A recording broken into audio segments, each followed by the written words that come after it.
Delhi NCR में प्रदूषण के खतरनाक स्तर की बात कर रहे हैं। आज लगातार तीसरे दिन दिल्ली में प्रदूषण का स्तर बेहद खतरनाक है।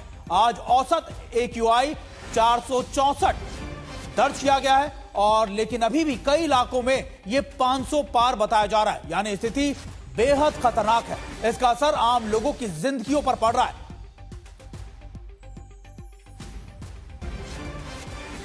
और देखिए, हम आपको बता रहे हैं कि कई इलाकों के अंदर AQI लेवल 500 के पार है। खास तौर पर औसत जो है, यानी जो आप बता सकते हैं कि अमूमन जो रहता है वो अभी 464 है दिल्ली में, लेकिन कई इलाकों में AQI लेवल 500 के पार भी दर्ज किया गया है। दिल्ली NCR में प्रदूषण का जो स्तर है बहुत ज्यादा खतरनाक लेवल पर पहुंच चुका है। हमारे साथ हमारे सहयोगी आशुतोष भी जुड़ गए हैं। आशुतोष, ये निश्चित तौर पर बहुत खतरनाक स्तर है, क्योंकि ऐसा लग रहा है कि दिल्ली एक तरीके का गैस चैंबर बनती जा रही है।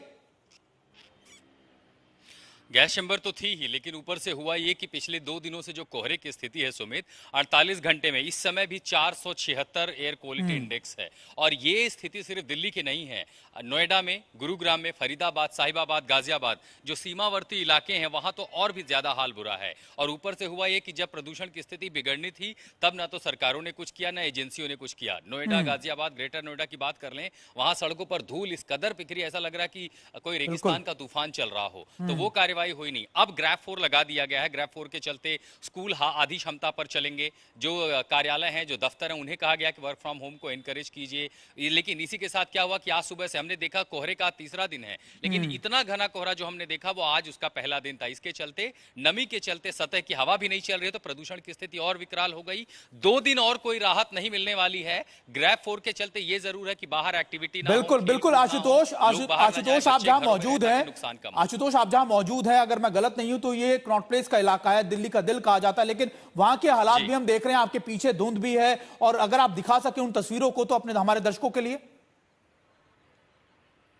बिल्कुल, ये सफेद चादर जैसी जो लग रही है, तस्वीर इतनी हेजी है, फिर भी आपको पता चला कनॉट प्लेस है। जैसे मैं हटूं इन तस्वीरों पे 160 डिग्री में जाएंगे।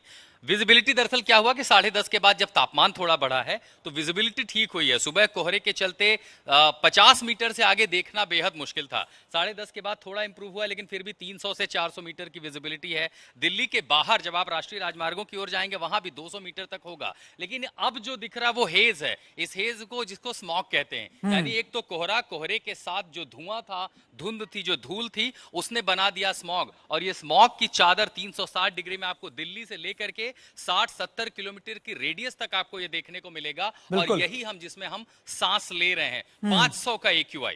बिल्कुल बिल्कुल नहीं। और ये आशुतोष, सबसे बड़ी बात यही, आप बने रहिएगा, लेकिन ये जो स्थिति है ये कोई नई नहीं है। हर साल पिछले कई सालों से हम ये स्थिति लगातार दिल्ली NCR के इलाकों में देख रहे हैं। और आगे आपको बताते हैं, इसी खबर से जुड़ी एक और बड़ी खबर कि प्रियंका गांधी वाड्रा ने भी प्रदूषण के खतरनाक स्तर पर चिंता जताई है। आज संसद परिसर में उन्होंने चिंता जताते हुए खासतौर पर बताया कि इस मुद्दे पर सदन में चर्चा के लिए वो नोटिस देंगी।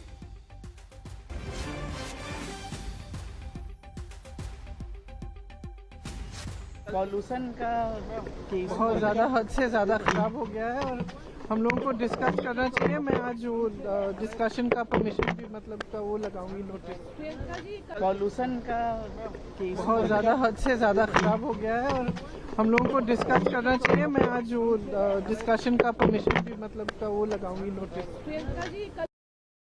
और हमारे साथ हमारे एक और सहयोगी भी जुड़ गए। हमारे साथ सुशांत मेहरा और हमारे साथ अनिशा माथुर सुप्रीम कोर्ट से जुड़ गए। सबसे पहले सुशांत, मैं आपका रुख करता हूं। हर साल हम ये इसी तरीके की, आप कह सकते हैं कि चीजें देखते हैं, तस्वीरें देखते हैं, प्रदूषण बढ़ रहा है, फॉग आ गई है, लेकिन फिर भी सरकारें कुछ नहीं कर पाती, एजेंसी लगातार सोती रहती हैं। पिछले 5 सालों से तो हम देख रहे हैं कि ऐसी ही स्थिति दिल्ली NCR के इन इलाकों की बनी हुई है।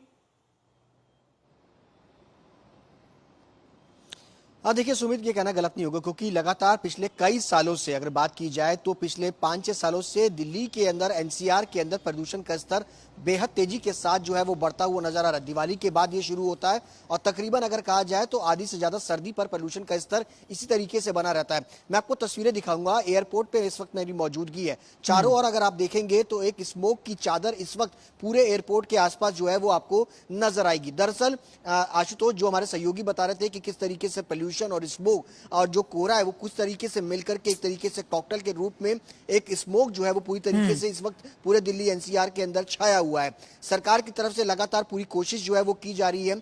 सरकार की तरफ से वर्क फ्रॉम होम के लिए सख्त निर्देश जो है वो दिए गए हैं तमाम निजी संस्थानों को। इसके अलावा CAQM सुप्रीम कोर्ट की जो कमेटी बनाई गई है उसकी तरफ से लगातार निर्देश जो है वो जारी किए गए हैं कि ताकि स्कूल में पढ़ने वाले बच्चे हों, चाहे इसके अलावा अगर बात की जाए जो आउटडोर स्पोर्ट्स एक्टिविटी हो उसको सख्ती से बंद किया जाए। सुशांत, आप बने रहिए, आप हमारे साथ। आप सुप्रीम कोर्ट का जिक्र कर रहे थे, अब उसी से जुड़ी एक बड़ी खबर अपने दर्शकों को बता दें कि दिल्ली एनसीआर में बढ़ते प्रदूषण को लेकर सुप्रीम कोर्ट भी सख्त है। सुप्रीम कोर्ट ने कहा है कि आदेशों पर अमल नहीं हो रहा है, लोग अपनी जीवन शैली में बदलाव नहीं कर रहे हैं, अमीरों के रहन सहन से गरीब लोगों को भी प्रभावित हो रहे हैं। हम केवल प्रभावी आदेश की ही पारित करेंगे। कुछ निर्देश ऐसे भी हैं जिन्हें लागू किया जा सकता है। इसके अलावा CGI ने वकीलों के मौजूदा मौसम को लेकर खासतौर पर देखते हुए सुप्रीम कोर्ट में लिस्टेड मामलों में वीडियो कॉन्फ्रेंसिंग के जरिए ही हाइब्रिड मोड पर पेश होने की सलाह दी है। और रविवार को सुप्रीम कोर्ट के एडमिनिस्ट्रेशन की ओर से भी एक सर्कुलर इसको लेकर जारी कर दिया गया था। और हमारे साथ इस बड़ी खबर पर हमारी सहयोगी अनिशा माथुर भी जुड़ गई। अनिशा माथुर का रुख कर लेते हैं। अनिशा, लगातार सुप्रीम कोर्ट ने अपने वर्किंग को लगातार लेकर कहा कि वो चेंज करे, वर्चुअली जुड़े। इसके अलावा सुप्रीम कोर्ट ये भी कह चुका है कि देखिए सरकारें भी, जो राज्य सरकारें कई ऐसे नियमों को लागू नहीं कर रही है सख्ती से। जी बिल्कुल सुमित, जैसे कि मेरे सहयोगी भी कह रहे थे, नियम है लेकिन लागू नहीं हो रहे। और यही बात आज सुप्रीम कोर्ट में chief justice of India justice Suryakant ने भी सीधे तौर पे कही है कि नियम लागू नहीं कर रही हैं सरकारें। और सीधे तौर पे ये टिप्पणी इसलिए आई क्योंकि अमाइकस क्यूरी ने ये मुद्दा उठाया था कि देखिए स्कूल बंद करने के निर्देश दिए गए हैं, ग्रैप 4 लगाया गया है, लेकिन स्पोर्ट्स एक्टिविटीज लगातार हो रही है। स्कूलों पर सीधे तौर पर तल्ख टिप्पणी की गई है सुप्रीम कोर्ट की तरफ से कि हमने जब बना किया है तब भी स्कूल जो है आउटडोर स्पोर्ट्स एक्टिविटीज लगातार करे चले जा रहे हैं। लोग भी जो है दिल्ली एनसीआर के जो रेजिडेंट्स हैं वो भी अपनी जीवन शैली को नहीं बदल रहे हैं। और इस चलते हालांकि सुप्रीम कोर्ट ने शैली को बदलने के लिए हाँ कर दी है, हामी भर दी है। इनफैक्ट सीनियर एडवोकेट्स ने तो ये तक कहा है कि जो उम्र में बड़े एडवोकेट्स हैं वो शायद उन्होंने कुछ 10 दिन पहले रिक्वेस्ट भी की थी चीफ जस्टिस से कि आप कम से कम एज के हिसाब से सीनियर लॉयर्स को वीसी से आने की परमिशन दे दीजिए। अब वो सर्कुलर कल दे दिया गया है कि जिसको भी हाइब्रिड मोड से अपीयर होना है वो हो सकता है। इनफैक्ट आज चीफ जस्टिस ने इंकरेज भी किया कि जहां तक हो सके हाइब्रिड मोड में आइए। लेकिन कोर्ट सीधे तौर पे यही कह रहा है कि स्कूल हो, जो सरकारें हो या लोग हो, कोई जो ग्रैप 4 के नियम है उनको ना लागू किया जा रहा है ना माना जा रहा है। और उस पर क्या किया जाए, अब ये वेडनेसडे को सुनवाई होनी है।